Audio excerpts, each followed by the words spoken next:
안녕하세요. 이것이 신앙 고백이다. 시리즈 7권 중 세 번째 책 하이델베르크 교리 문답서 제 11주일의 제 30문의 첫 번째 시간입니다. 제 11주일은 구속자에 관한 고백인데요. 30문은 이제 구속자의 11주일의 마지막 내용이 되겠습니다. 여러분 가지고 있는 책 271페이지에 가면 오늘 우리가 공부할 내용을 읽고 저의 해설을 듣게 될 것입니다. 먼저 우리가 271페이지로 가기 전에 지금까지 우리가 배웠던 11주일의 큰 주제들을 먼저 살피고 우리가 들어가도록 하겠습니다. 일주일부터 시작할까요? 일주일, 2주일, 3주일, 4주일, 5주일, 6주일 이렇게 되는데요. 먼저 참된 위로에 관한 이야기였고, 그리고 그것에 대하여 우리가 아닙니다. 그것에 대하여 우리가 이제 비참함을 맞이하게 되어졌죠. 비참함, 그리고 불순종, 그것으로 인하여 우리가 타락하게 되어지고 하나님의 정의를 로 인해 처벌을 받아야 되는데 주님은 중보자를 우리에게 허락하셨고 중보자는 두 본성을 지녔습니다. 이렇게 했죠. 그 다음에 9, 10, 11, 12까지 우리가 한번 살펴보도록 하겠습니다. 자, 7주일은 믿음에 관한 첫 번째 이야기고요. 두 번째는 그 믿음의 대상인 사도신경 서론을 우리가 살폈고요. 그 부분에 나오는 첫마디 아버지, 그리고 섭리, 그리고 오늘은 구속자에 관한 내용입니다. 기름 부음심, 그 다음 우리가 다음번에 보게 될 기름 부음에 관한 거고, 그 다음에 13주일에 가서는 유일한 아들, 이렇게 우리가 등등으로 우리가 수태 이렇게 등등으로 예수 그리스도에 관한 주제를 우리가 다루게 될 것입니다. 전체가 52주일이니까 저는 여러분들에게 정말 권하고 싶은 것은 이 주일의 큰 주제를 먼저 하이델베르크를 공부할 때 암기하고 반복하고 그리고 난 다음에 수업에 들어갔으면 좋겠습니다. 자, 그러면 271페이지로 가겠습니다. 271페이지로 왔습니다. 제 얼굴이 가려져 있습니다만은 자, 안 봅니다. 그러면 성인들 그들 자신 또는 다른 곳에서 자신의 구원과 복지를 찾는 자도 예수님을 유일한 구세주로 믿을까? 유일한 구세주로 믿을까요? 이렇게 했습니다. 우리가 앞에서 우리가 살핀 것은 예수 그리스도에 관하여 구원자, 구속자, 그리고 구속자, 그리고 구원자 이렇게 우리가 살폈는데요. 구원자가 아니고 여기 있는 구세주, 죄송합니다. 구세주. 그럼 구원자라는 것은 deliver다 이렇게 했습니다. 구속자는 redeemer다 얄자입니다. redeemer. 그 다음에 구세주는 여기에 나오는 savior이 되겠습니다. 구세주는 예수라는 그 이름과 같은 뜻이잖아요. 그죠? 그래서 우리를 구원할 뿐 아니라 우리를 보호한다. 그래서 salvation이라는 것은 to deliver, to save. 두 의미가 담겨 있다라고 우리가 지난 시간에 우리가 고백을 하고 또 공부를 했습니다. 그러면 오늘은 그 답변을 봅니다. 아니 성인들 그들 또 다른 사람도 예수님을 유일한 구세주로 믿을까요? No, they do not. 믿지 않습니다. 그 이유는 그들이 말로 아주 우리들에게 그 힘을 놓습니다. 그분을 자랑하더라도 그들의 행실에서 예수님을 유일한 구원자와 구세주를 부인하기 때문이다. 다시 말해서 삶에서는 그렇지 않다. 입으로는 그렇지만 이거는 틀린 것이다. 이 말을 합니다. 동그라미 2입니다. 예수님께서 완결한 구세주가 아니든지 참된 믿음으로 또는 참되게 수용함으로 그분을 영접하는 자가 그분 안에서 자신의 구원에 필요한 만사를 발견해야 하든지 완결한 구주가 아니거나 참된 믿음으로 발견하든지 아니면 이 둘 중에 하나가 진실하기 때문이다. 그러니까 이것이든지 아니면은 이것이든지 둘 중에 하나가 이제 옳은 것이겠죠. 예. 자, 참, 예, 오늘의 이 내용 또 많은 그 진리를 우리에게 담고 있어서, 예, 저도 궁금합니다. 자, 먼저, 제3신문은 다른 이로서는 구원을 받을 수 없나니 천하 사람 중에 구원을 받을 만한 다른 이름을 우리에게 주신 일이 없다는 말씀. 즉, 제29문에 이은 신앙 고백이다. 선택자의 유일한 구세주는 예수 그리스도 중보자와 구속자 하나님 아들이다. 사도 베드로의 신앙 고백인 동시에 개혁 신앙인의 것이다.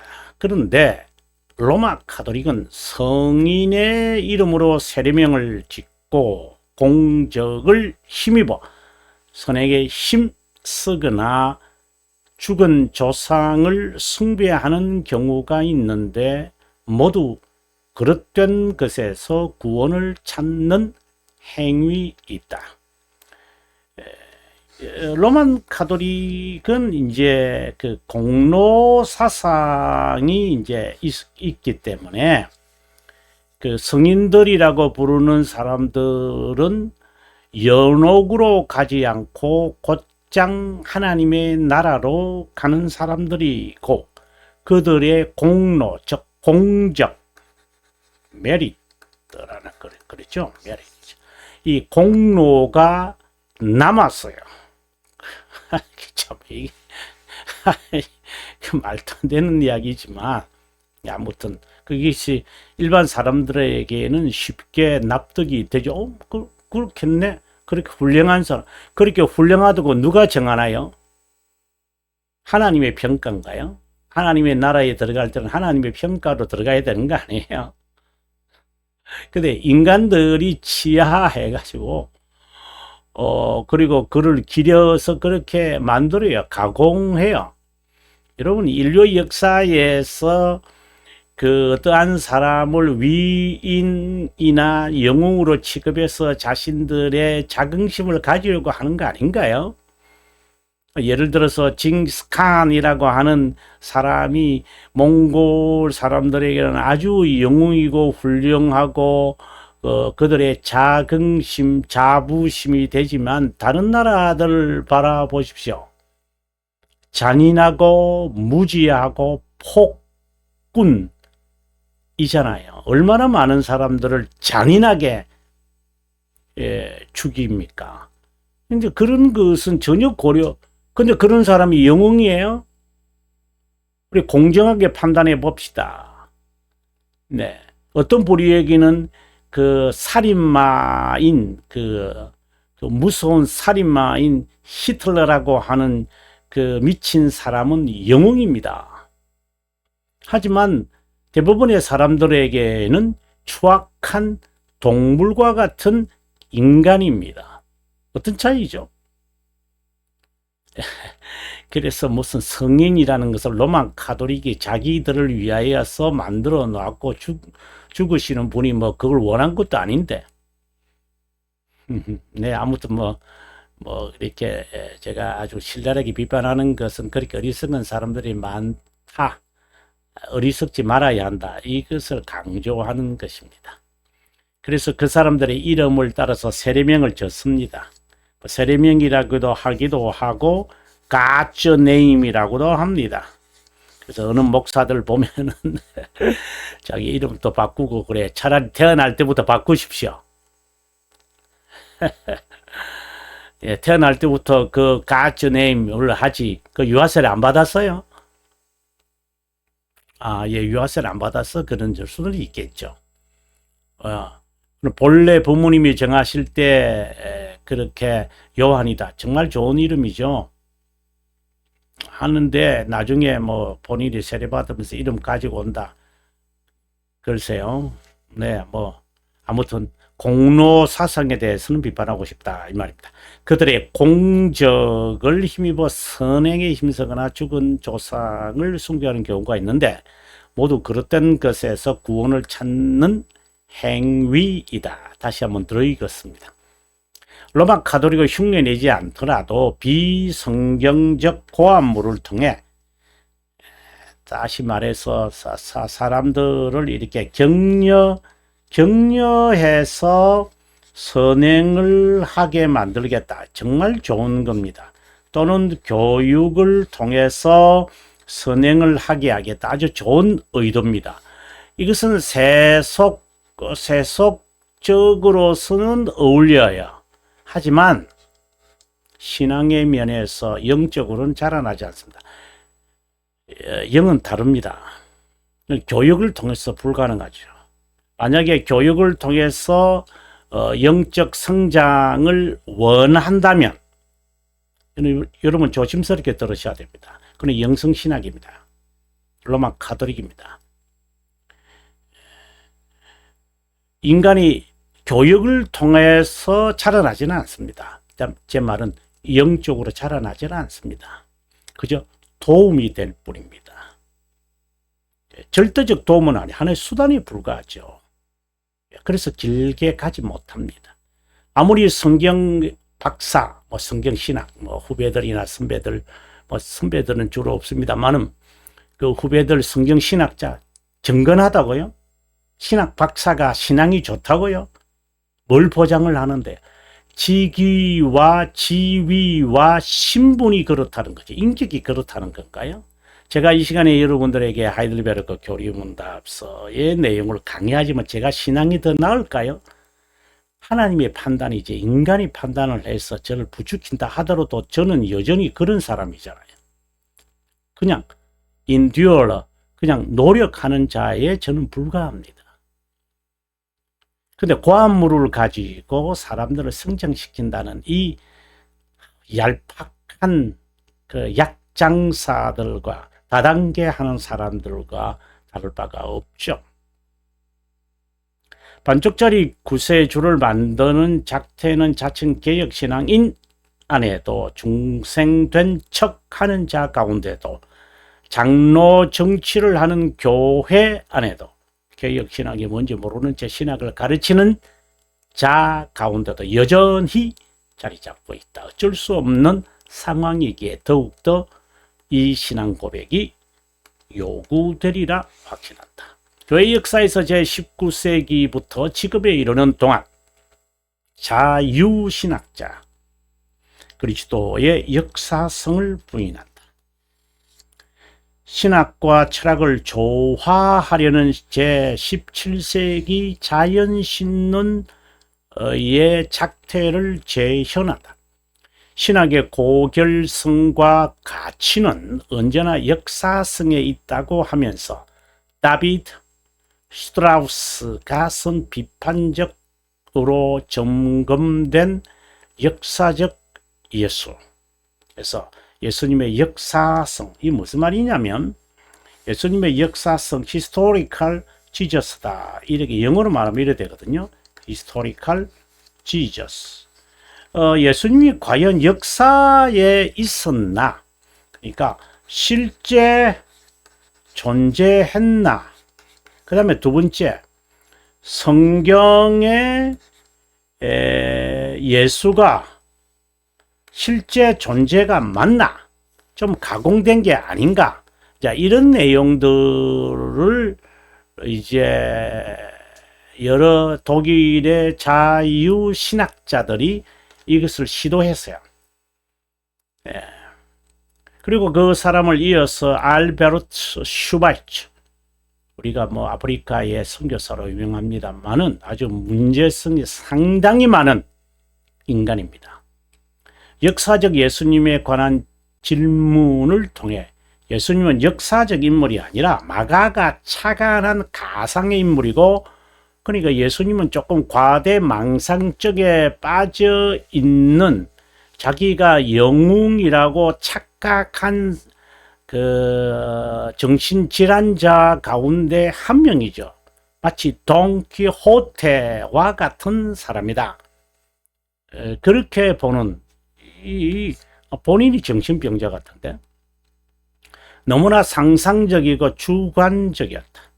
이런 자들은 그리스도를 가상의 인물로, 신앙이 가공한 영웅으로 취급한다. 또 인간이 신을 요청하고 만들었다는 세속 철학자들의 견해를 가진다. 대표적인 사람이 사르트르죠. 사르트르와 같은 사람들은 하나님은 없지만 인간이 이제 가공에 만들었잖아요. 필요해야 하니까 만들었으니까. 그래서 그의 주장에 의하면은 그 만든 그것은 시대에 따라서 역동적으로 변화해야 한다라고 말합니다. 그리스도교가 변화 시대에 적응해야 된다고요. 어디서 그런 뚱딴지 같은 소리를 함부로 말하고 있습니까? 여러분, 그렇게 배우셨다면 그 가르친 자에게서 등을 돌리십시오. 그는 철학자입니다. 샤르트르의 후예자입니다. 추종자입니다. 시대에 따라서 바뀌어진다고요. 그리스도교가요. 역동적으로요. 동적으로 바뀌어져야 된대요. 우리가 비투된 인생이니까 기투로 살아야 한다고 그래요. 정말 철학을 말하는 것인지 신학을, 아니 신학이 아니라 신앙을 말하는 것이 헷갈리는 신학자들. 저도 그 그룹에 한 명이 안 되려고 발버둥을 치고 있을 따름입니다.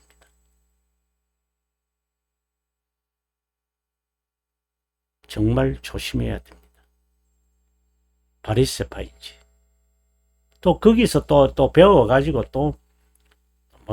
훌륭한 분들도 아니다라고 이렇게 느껴서 그런 바른 길로 걷는 사람들이 또 간혹 있으니까 희망적입니다만, 이에 대해 그리스도는 자신에 관해 이제 제자들에게 물은 바 있다. 사람이 인자를 누구라 하더냐? 더러는 세례 요한, 더러는 엘리야, 어떤 이는 예레미야나 선지자 중 하나라 하더이다. 너희는 나를 누구라 하느냐? 시몬 베드로가 대답하여 이르되 주는 그리스도시요 살아계신 하나님의 아들입니다. 이 고백은 개혁신앙인의 신앙 고백이다. 그리스도는 하나님 아들이시요 이분은 선택된 자의 구세주이다. 일반인은 그리스도를 구세주 중 한 명, 세상의 희망과 행복을 주기 위해 힘쓴 자 중 한 명으로 여긴다. 여러분, 아주 유익 있게 보셔야 됩니다. 만약에 이런 식으로의 주장을 하는 자가 있다면 그 사람은 자유신앙인이다, 이렇게 봅니다. 자유신앙인이다. 그죠? 만일의 구세주로이다. 모든 자들의 구세주라고요. 아주 음영한 모략이 꾸며져 있다.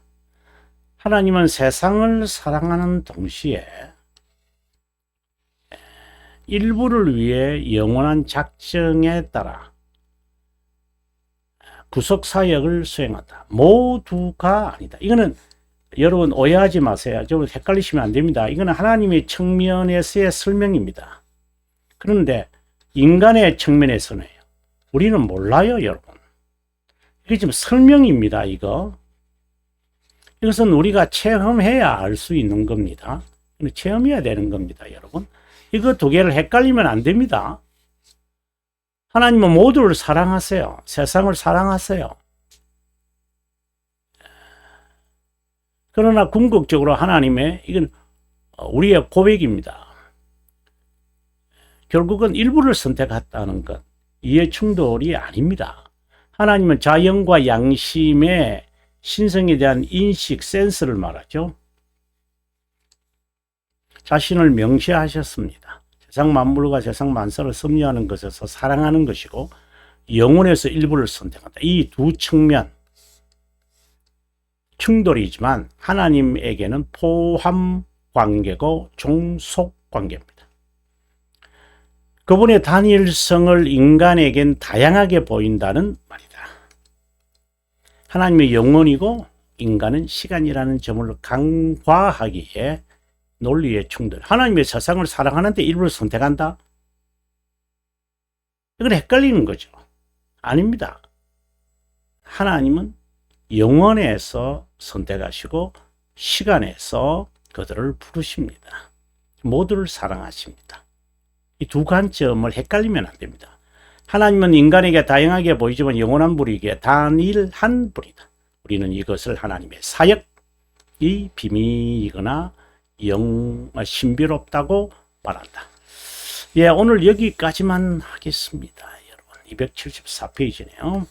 예, 274페이지에 다음 시간에 여러분과 함께 할 것을 약속드리고, 지금까지 함께 해주셔서 고맙고, 저는 다음 시간에 여러분에게 강의를 이을 것을 약속드리고, 남은 시간 행복하고 보람 되기를